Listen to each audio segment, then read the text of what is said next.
بن کے کیف و سرور جائیں گے جب بھی پیش حضور جائیں گے. کچھ لوگ سوچتے ہیں کہ پیسہ ہوگا تب حج کرنے جائیں گے. بڑے بڑے پیسہ والے بیٹھے ہوئے ہیں, زمین خرید رہے ہیں, وہاں نہیں جا رہے ہیں. امریکہ, لندن, کینیڈا جانے کے لیے پیسے کی ضرورت ہے, مدینہ شریف جانے کے لیے عشق رسول کی ضرورت ہے. سبحان اللہ سبحان اللہ.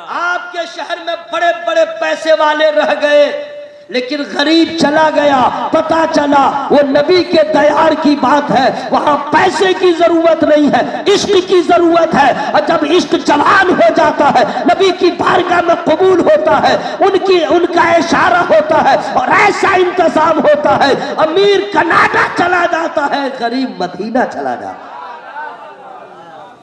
بن کے کیف و سرور جائیں گے جب بھی پیش حضور جائیں گے, عشق سرکار کے وسیلے سے, عشق سرکار کے وسیلے سے ہم مدینہ ضرور جائیں. آپ لوگ پیسہ دے رہے ہیں تو ہم نہیں پڑھیں گے, کیونکہ ہم پڑھیں گے تو لوگ کہیں گے لالچی ہے. ہاں, اس کا بھی خیال رکھا جاتا ہے. حالانکہ ضرورت سب کو ہے, ہوس سب کو نہیں ہے. ہاں بھائی, ہوس سب کو نہیں ہے, لالچ سب کو نہیں ہے, ضرورت تو سب کو ہے. پیر صاحب کو ضرورت ہے, عالم صاحب کو ضرورت ہے, آپ کو ضرورت ہے. پیر صاحب تو ضرورت نہیں ہے, مولانا صاحب ضرورت نہیں ہے. ارے کھانا تو ہے, کپڑا تو پہننا ہے, اور یہ سب ہے تو مدینہ تو جانا ہے. پیسے کی ضرورت سب کو ہے, ہوس سب کو نہیں ہے. جو پیسے کا اسیر ہوتا ہے, جو پیسے کے پیچھے بھاگتا ہے, وہ قارون بن جاتا ہے, وہ شداد بن جاتا ہے, وہ نمرود بن جاتا ہے, چنگیز خان بن جاتا ہے. اور جو پیسے کو ٹھوکر میں رکھتا ہے, حضرت ابو بکر صدیق ہو جاتے ہیں, حضرت عمر ہو جاتے ہیں, حضرت عثمان ہو جاتے ہیں, مولا کائنات ہو جاتے ہیں, وہ حضرت سرکار مخدوم بہاری ہو جاتے ہیں جو دنیا کو ٹھوکر میں رکھتے ہیں. سرکار مخدوم سمنانی ہو جاتے ہیں جو دنیا کو ٹھوکر میں رکھتے ہیں. سرکار تو غلی شاہ. پیسے کی ضرورت سب کو ہے, ہوس سب کو نہیں ہے, اس بات کا خیال رکھیے گا. حضرات, ایک نوجوان اپنے باپ کو لے کر کے حج کو چلا.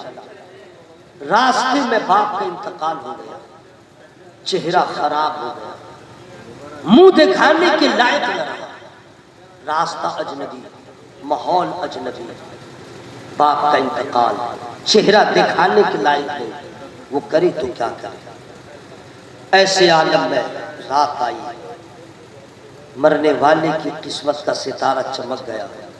وہ نوجوان دیکھتا ہے خواب میں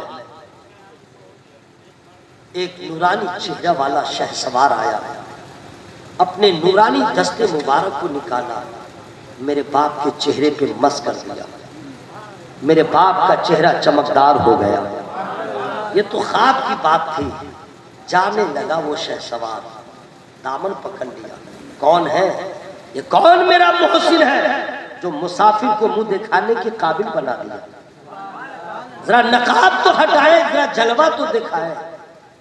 جواب آتا ہے, تم نے پہچانا نہیں, کائنات کا ذرہ ذرہ مجھے پہچانتا ہے.